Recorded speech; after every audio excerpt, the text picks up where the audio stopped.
Katulad nito ni Bongbong Marcos, instead of isa-isa yan, na i-evaluate ko at tanggalin ko yung walang kwenta, maiwan dyan yung matitino. Pucha, generalize niya na lang. Dahil tamad talaga siya eh. Tanggalin na lahat. Or hindi. Hindi tanggalin eh. Mag-resign. Mag-resign. Because kung tatanggalin natin, okay, tingnan mo si Arnel Ignacio, dahil ano siya, si Arnel Ignacio dahil Duterte supporter at Duterte ang dugo niyan, tinanggal nila. Kaya nilang tanggalin pag Duterte. Pero pag mga kalahi nila, hindi nila kayang tanggalin yan. Courtesy resignation kayong lahat. Ngayon nag-resign si Remulla. Si John Vic Remulla nag-resign ngayon, si Win Gatchalian. Si Gatchalian ng DSWD nag-courtesy resignation na din.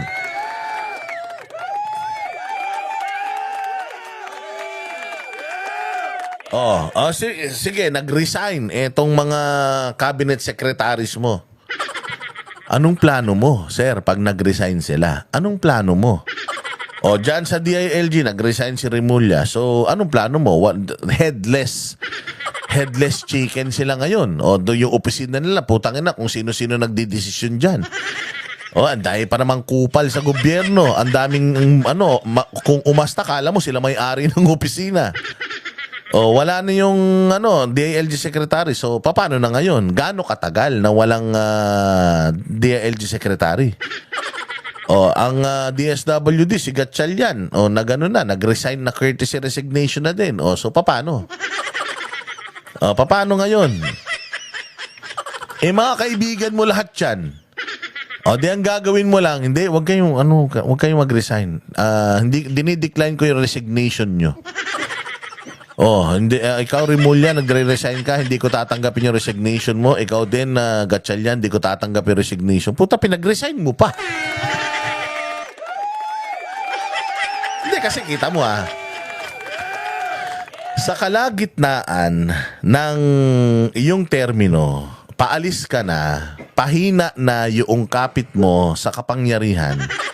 Tapos lahat ng mga cabinet secretaries mo, tatanggalin mo pa. So, paano ka na? Kung noong nandiyan yung may mga ulo, yung mga opisina na yan, kabalbalan ang nangyari sa bayang Pilipinas, nagsi-resign lahat yan. So, paano? Paano mo? Papalitan mo? Meron ka na ba naka-line up na mga, na mga tawag dito, na mga replacement ng mga yan? Pucha yan. Wala. Wala. This is all lip service. Para sa akin, ako, nagre-react lang ako. This is all lip service. Nag-resign lahat ng mga cabinet secretaries. Anong mangyayari? Ikaw ang mag-aasikaso? Sa lahat ng mga ahensya ng gobyerno na yan, magiging ikaw yung interim na secretary sa mga ahensya na yan. Diyan nga si Department of Agriculture, isang taong kang secretary ng Agriculture. Habang presidente ka, wala kang naipatupad na matino dyan . Mantakin mo, ikaw na magdidesisyon bilang presidente, ikaw pa yung Department of Agriculture Secretary. Lahat ng resources ng Pilipinas pwede mong gamitin para mapalago yung Department of Agriculture. Wala kang nga nagawa . Hindi mo nga napalago yung agriculture sector noong ikaw ang Department of Agriculture Secretary. Paano na kung mawawalan sila ng ng department head ng secretary? But all in all, trabahong tamad na naman ito. Hindi mo kayang isa-isahin at i-evaluate yung mga tao mo dahil di mo rin naman alam talaga yung trabaho nila. Dahil nga wala kang nga nito. Kaya pinag-resign mo na lang. Tapos ang gagawin mo, mag-a-appoint ka ulit ng mga tao to your liking. Ikaw ulit yung mamimili. Taong bayan ba mamimili nang ilalagay mo dyan? Hindi. Ikaw pa rin. So yung ilalagay mong tao dyan, ganot kami kasigurado na magtatrabaho ng matinuyan. Walang kasiguraduhan. So anong magiging maganda dito sa ginawa mo? Wala. Basta lang, masabi lang na may magawa siya. Basta lang masabi na meron siyang maayos na sino pa ba yung mga nag-resign, Kasi ito, nakikita ko ngayon sa social media, mga bossing. Ayan, nag-resign si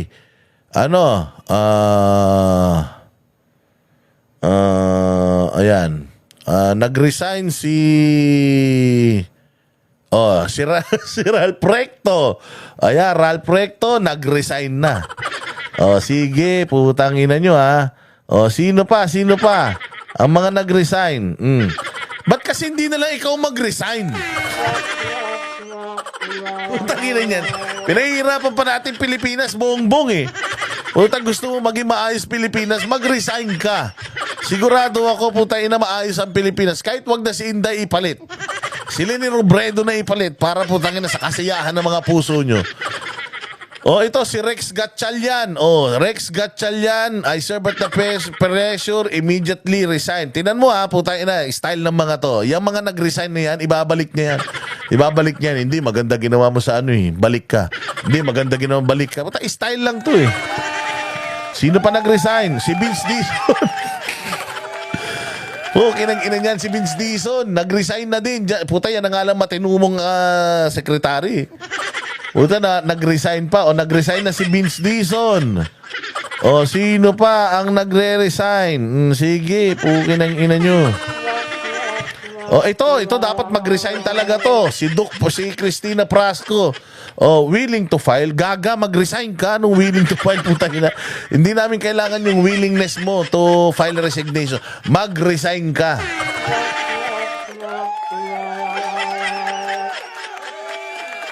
Oh, ano pa yung mga nakikita natin dito? Sino pa yung mga nag-resign? Oh, sino pa? MMDA chairman na si Romando Artes. Putang ina ito, hindi ko kilala tong MMDA chairman na to. Wala naman ginagawa rin to. Oh, magre-resign na din daw siya. Sige, pukin ang ina nyo. Oh. Oh, si Emma Sinclair, pinag-resign yan eh. Ayan, pinare-resign ni Bongbong lahat ng nasa cabinet niya. Kunyari overhaul, kunyari new start. Bongbong, hindi sila ang dapat umalis, ikaw. Nabasa ko lang kay Coco Locoy. Loko-loko to si Coco Locoy eh. Ayan, si Secretary Rimulya o Rimulya resigned. Oh, si Auntie Claire. Ay, Claire, wag kang feeling secretary. Wag kang aalis, diyan ka lang. Putang ina, wala kaming laruan pag umalis ka. Oh, diyan ka lang, Claire. Claire Castro, wag kang aalis.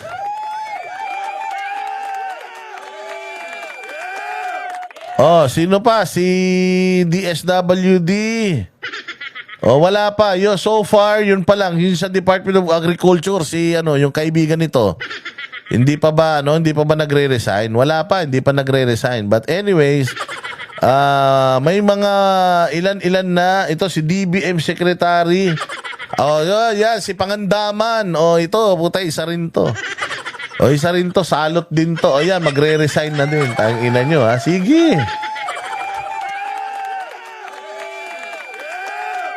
Oh, si Chairman putang ina, ayaw talaga umalis ni Chairman Garcia.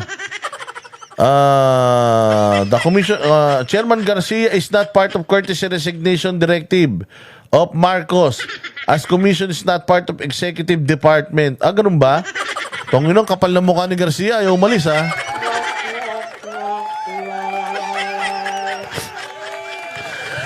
Oh, pati si Bersamin umalis na, mga bossing. Hindi na po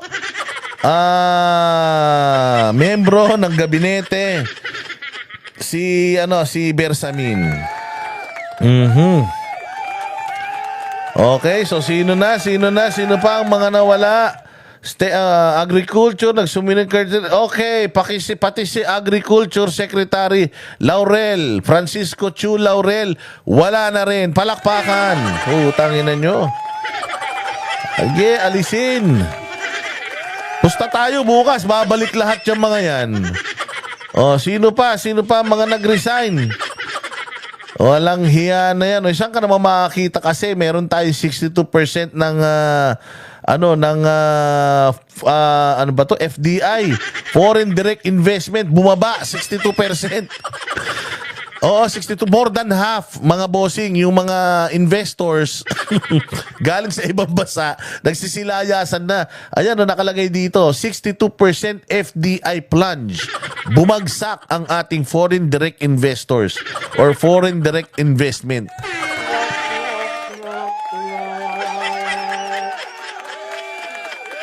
Ano pa?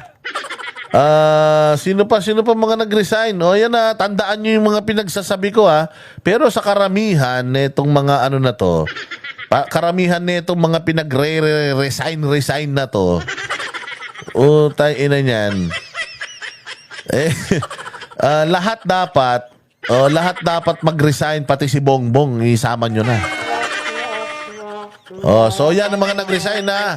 Nag-resign si Bersamin, si Recto, Vince Dizon, si yung anak ni Gwen Garcia, hindi niya pa alam. Baka kulang pa yung kanyang nakolekta.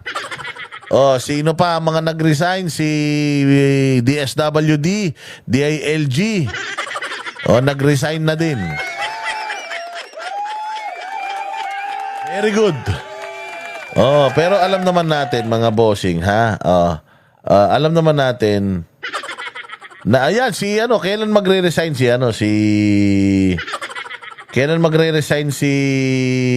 itong si Chodoro. Ng Department of National Defense.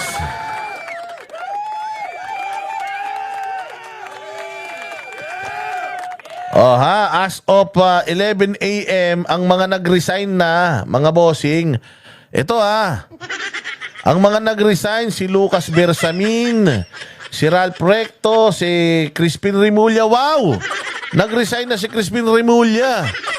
As Department of Justice, si Francisco Laurel, si Benvenido Laguesma ng Department of Labor and Employment, si Rex Gatchalian ng DSWD, si Conrado Estrella ng Department of Agrarian Reform, si Juanito Remulla ng Department of Interior and Local Government, si Maria Esperanza Frasco, nag-resign na din pala. Very good. Si Vince Dizon ng Department of Transportation, si Rafael Lortilla ng Department of Energy. Puto, saan ka makakita? Department of Energy meeting, nag-brown out. Tayo na, dapat talaga matanggal yan. Si Amena Pangandaman ng Department of Budget, DBM. Putsang ina, puro budget. Ang laki ng budget nyo, wala naman kayo nagagawa. Si Henry Ruel Aguda ng Department of Information, DICT. Tinanggal na rin. Wala rin alam nyo, wala namang signal sa Pilipinas. Buisit ka. Si Hans Kakdak ng Department of Migrant Workers. Talaga, umalis na si Kakdak. Tas habang tinanggal din niya si Arnel Ignacio. Sige, si Arsenio Balisacan ng National Development Authority, NDA. Si Minardo Guevara ng si Soljen umalis na. Yan pa naman yung nag-aano. Puta, si Enrile, ba't hindi pa umaalis yan? Tayo nang mas matanda pa kay Jesus yan